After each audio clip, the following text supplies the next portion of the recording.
अब BA, BCom, BSc और MA, MCom करें विश्व की सबसे बड़ी यूनिवर्सिटी इग्नू से। सॉल्ड असाइनमेंट और गाइड बुक्स प्राप्त करें। संपर्क करें Mahakal computers, DAV college gate के सामने, सिवान। समझ में पीसी कर रहे हैं, 2 डिटेक्शन और उसी का पीसी कर रहे हैं। बिहार में सॉल्वर गैंग एक बार फिर से सक्रिय हो गए, हरियाणा में। और वो वाला मैं बैकग्राउंड आपको बताता हूँ। जो घटना हुई थी उसमें मैं एजेंसी का नाम नहीं लूँगा। उस एजेंसी को एक मेल गया था पटना से, और एक पर्टिकुलर एग्ज़ाम के बारे में वो मेल गया कि उसका एक एग्ज़ाम संभावित है, उसका पेपर इस बंधु के पास है और ये लीक कर रहा है। ठीक, वो लोग अपने लेवल पे बहुत प्रिलिमिनरी इंक्वायरी किए। करने के बाद चूंकि स्टेक हाई था, रेपुटेशन भी है इंस्टीट्यूशन का, लीक हो जाएगा पेपर, तो उन लोगों ने इसको उचित समझा कि पुलिस को, लोकल पुलिस को बताया जाए। वो मेरे पास आए मिलने के लिए। उच्च अधिकारी थे एक इंस्टीट्यूशन के, वो लोग आए हमारे पास।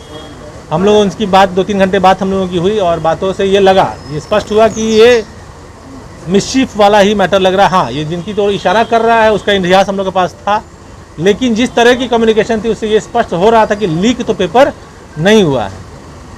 लेकिन फिर भी चूंकि मैटर इतना सेंसिटिव था, हम लोगों ने इसको वेरीफाई करना उचित समझा। तो उस प्रीलिमिनरी जो एप्लीकेशन आया था उस पर हम लोगों ने इन्वेस्टिगेट किया, और चूंकि FIR कोई बन नहीं रहा था, उस पर अभी सूचना मात्र थी, तो उस आधार पे हम लोगों ने एक व्यक्ति को पकड़ा। नाम मैं अभी मिस कर रहा हूँ, उसका भाई भी है जो पहले जेल वेल गया हुआ है, रितेश और अंशु से। तो उस रितेश नाम है, और रितेश नाम से ही मेल भी गया था। भाई भी जो मेल करने वाला था उसने अपना आइडेंटिटी वगैरह सब गलत बताया था, और टेलीग्राम पे बात की थी, तो उसको हम लोग नहीं ट्रेस कर पाए। जब इसको रेड किया गया तो इसके यहाँ से 4 लैपटॉप मिला था और कुछ मोबाइल्स मिले थे। लैपटॉप को खंगाला गया तो उसमें बहुत सारे डॉक्यूमेंट्स थे, एडमिट कार्ड्स थे, लोगों के फ़ोटोज़ थे। तो और इसका बैकग्राउंड भी था कि ये पहले ऐसा काम करता रहा है। जो पर्टिकुलर एग्ज़ाम के बारे में सूचना आई थी, उस एग्ज़ाम संबंधी कुछ इन लोगों के पास नहीं मिला। वो टीम भी आई थी, इन लोगों से बात की, वो लोग संतुष्ट होकर गए, और आज की स्थिति में सक्सेसफुली वो एग्ज़ाम कंडक्ट भी हो चुका है। लेकिन चूँकि उस लैपटॉप में बहुत सारी ऐसी चीज़ें थी जो कि इन लोगों के पास नहीं होना चाहिए था, इसलिए उनके उस संदर्भ में एक केस दर्ज किया गया, चीटिंग का, फॉर्जरी का, और केस करके उन लोगों को जेल भेजा गया है। लैपटॉप का भी इन लोगों के पास ओनरशिप डिटेल नहीं था, तो उसको भी मानते हुए कि ये लेजिटिमेट लैपटॉप नहीं है, उसको भी उन्होंने उसको भी जेल भेजा है। उसमें रितेश जेल गया है, उसके भाई भी FIR में है, और वो अभी एट लार्ज है, वो नहीं पता। सॉल्वर गैंग में अरेस्टिंग तो होती है, लेकिन पूरे गैंग का खात्मा नहीं हो पाता। हाँ, ठीक चैलेंज है ये पटना। ये एक बड़ा ही, इसको बोलेंगे क्रिएटिव क्राइम है, कन्वेंशनल क्राइम से अलग है।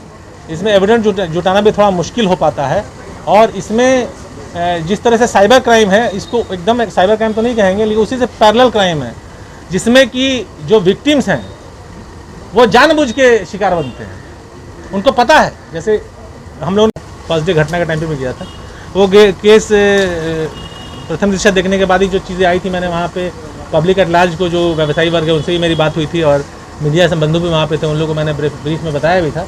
बेसिकली वो अपराध के क्रम में वो हत्या हो गई है। बेसिकली लूटने की नीयत से ही मुझे लगता है कि वो अपराधकर्मी आए थे, और संभवतः लूट का अगर नहीं हो पाया तो हताशा में उन्होंने गोली चलाई, जिससे कि दुर्भाग्यवश उनकी मृत्यु हो गई। उसमें और कोई एंगल नहीं है। हम लोग उसका अनुसंधान काफ़ी आगे बढ़ा चुके हैं, और अब अपराधियों को पहचान मात्र रह गया है। बहुत पीछा तक हम लोग वहाँ पहुँच चुके हैं, और विदिन फ्यू डेज उसका हमको लगता है डिटेक्शन हो जाना चाहिए। बेऊर में भी एक मामला आज सुबह हुआ है, आप वहाँ पे आए नहीं होंगे, मैं वहाँ गया था घटनास्थल पे, तो वो मुझे दिखाई दे रहा है। हम लोगों ने देखा, उनके घर पे भी हम लोग गए थे। जो अजय हैं वो बेऊर में ही महावीर कॉलोनी है, वहाँ पर किराए के मकान में रहते हैं, शादीशुदा हैं, नालंदा से बिलोंग करते हैं, 13 में शादी हुई है, बच्चा एक भी नहीं है, गाड़ी एक चलाते हैं भाड़े पे। इनके घर से बहुत सारे ज़मीन के कागजात मिले हैं जो इनके नहीं हैं, हो सकता है ज़मीन का भी धंधा करते हों। लिविंग स्टैंडर्ड बहुत हम्बल है, बहुत अच्छा लिविंग स्टैंडर्ड तो नहीं है।